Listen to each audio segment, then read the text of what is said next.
আসসালামু আলাইকুম প্রিয় বন্ধুরা, আশা করি সকলেই ভালো আছেন। আজকের ভিডিওটি মূলত 18তম নিবন্ধন সম্পর্কিত এবং 19তম নিবন্ধন, সাথে থাকবে খাদ্য অধিদপ্তর।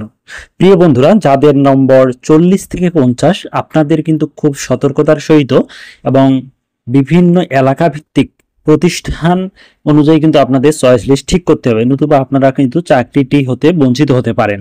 কেননা আপনাদের নম্বর কম, সেহেতু আপনাদের চয়েস লিস্ট খুবই গুরুত্বপূর্ণ। এই চয়েস লিস্টের উপরেই মূলত আপনাদের চাকরি নির্ভর করবে যে চাকরিটি হবে কিনা। এবং অনেকেই দেখবেন যে 50 নম্বর পেয়েও কিন্তু চাকরি হবে না, অনেকের আবার 40-41 নম্বর পেয়েও কিন্তু চাকরি হবে, মূলত এই চয়েস লিস্টের জন্য। সেজন্য এটি খুবই গুরুত্বপূর্ণ। আপনারা বিভিন্ন এলাকা ভিত্তিক যে প্রতিষ্ঠানগুলো রয়েছে সেগুলো সিলেক্ট করবেন যেগুলোতে চাকরি হওয়ার সম্ভাবনা রয়েছে। এ সম্পর্কে আমি একটি লিস্ট আপনাকে দেওয়ার চেষ্টা করতেছি এই ভিডিও শেষে, যে যে এলাকাগুলোতে বা যে উপজেলাগুলোতে আপনারা আবেদন করতে পারেন, কারণ এগুলো উপজেলায় আবেদন করলে আপনাদের চাকরি হওয়ার সম্ভাবনা প্রবল রয়েছে। প্রিয় বন্ধুরা, বেসরকারি স্কুল কলেজে শিক্ষক নিয়োগে আবেদন শুরু গতকালই কিন্তু শুরু হয়েছে, এখন চলবে আগামী 13 তারিখ পর্যন্ত। পদসংখ্যা হচ্ছে 1,08,22টি। আবেদন রবিবার 22 জুন দুপুর 12টা থেকে শুরু হয়েছে, চলবে 10 জুলাই রাত 12টা পর্যন্ত।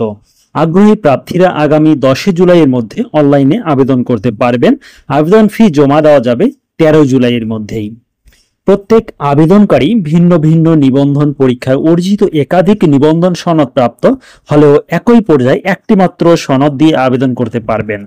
একজন প্রার্থী শূন্য পদের তালিকা থেকে সর্বোচ্চ 40টি শিক্ষা প্রতিষ্ঠানের পছন্দ দিতে পারবেন। এই বিষয়টি হলো যে আপনি 16তমতে টিকছেন, 17তম টিকছেন, আবার 18তমতে টিকছেন, এই তিনটি আপনার সনদ রয়েছে।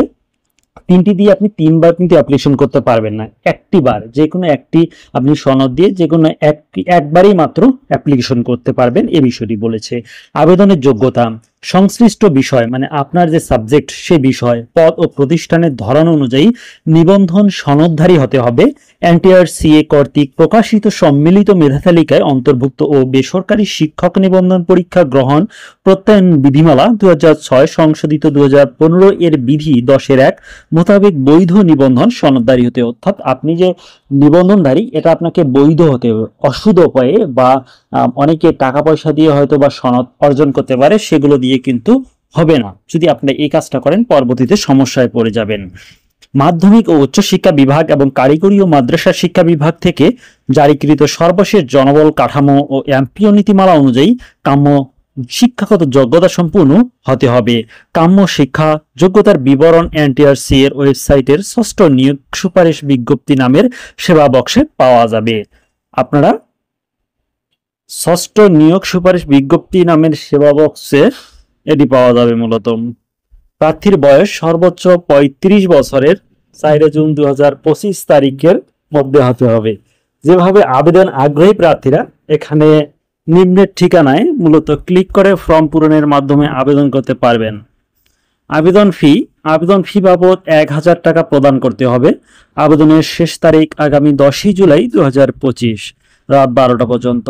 আবেদন ফি জমা দেওয়ার শেষ তারিখ আগামী 13 জুলাই 2025 সাল রাত 12টা পর্যন্ত, অর্থাৎ 22 জুন শুরু হয়েছে এবং শেষ হবে আপনার 10 জুলাই। এবং এটার আবেদন ফি যে 1000 টাকা রয়েছে এটি জমা দেওয়ার শেষ তারিখ হলো 13 জুলাই। প্রিয় বন্ধুরা, এখন আপনাকে দেখাবো যে কোনগুলো প্রতিষ্ঠানে আপনারা বা কোন এলাকাগুলোতে আবেদন করলে আপনার 40 থেকে 50 নম্বর থাকলেও আপনাদের চাকরি হতে পারে।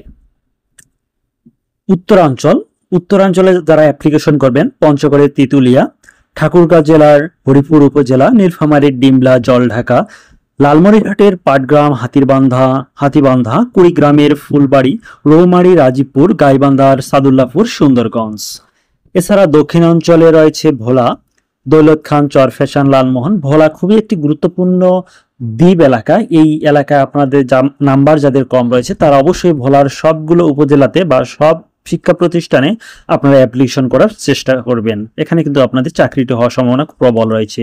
বরগুনার পাথরঘাটা, বামনা, পটুয়াখালীর গোলাচিপা, রাঙ্গাবালি, ঝালকাঠির নলছিটি, রাজাপুর, সাতক্ষীরার শ্যামনগর, ভোলার সবগুলো প্রতিষ্ঠানে আপনারা অ্যাপ্লিকেশন করবেন। পূর্বাঞ্চল বা মধ্যাঞ্চলে রয়েছে কিশোরগঞ্জের ইটনা, অষ্টগ্রাম, মিঠামইন, নেত্রকোনা রয়েছে, খালিয়াজুড়ি, কলামাকান্দা, ব্রাহ্মণবাড়িয়া রয়েছে নাসিরনগর, বিজয়নগর, মাদারীপুরের শিবচর, শরীয়তপুরের নড়িয়া।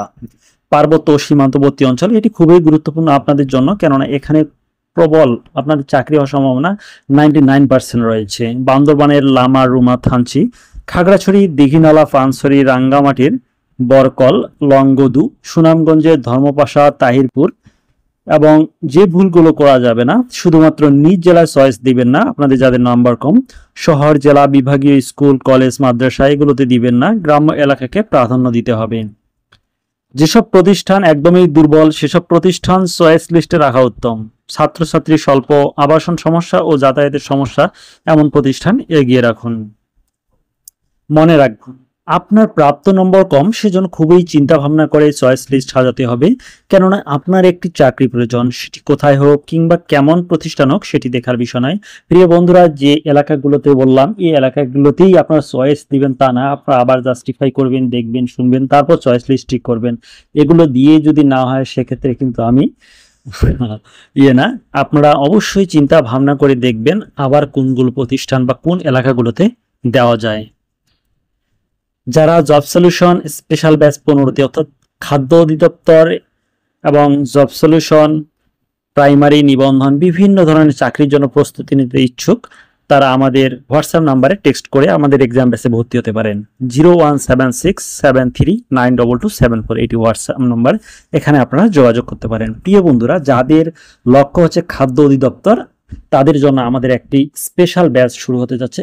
যাদের চাকরিটি খুবই প্রয়োজন বা চাকরিটি আপনার পেতেই চান খাদ্য অধিদপ্তরে, শুধুমাত্র তারাই নিম্নের হোয়াটসঅ্যাপ নাম্বারে যোগাযোগ করুন অথবা মেসেঞ্জারে আপনারা SMS করুন ফুড লিখে। ভালো থাকুন, সুস্থ থাকুন, অবশ্যই চ্যানেলটি সাবস্ক্রাইব করবেন আর পেজটিতে ফলো দিবেন।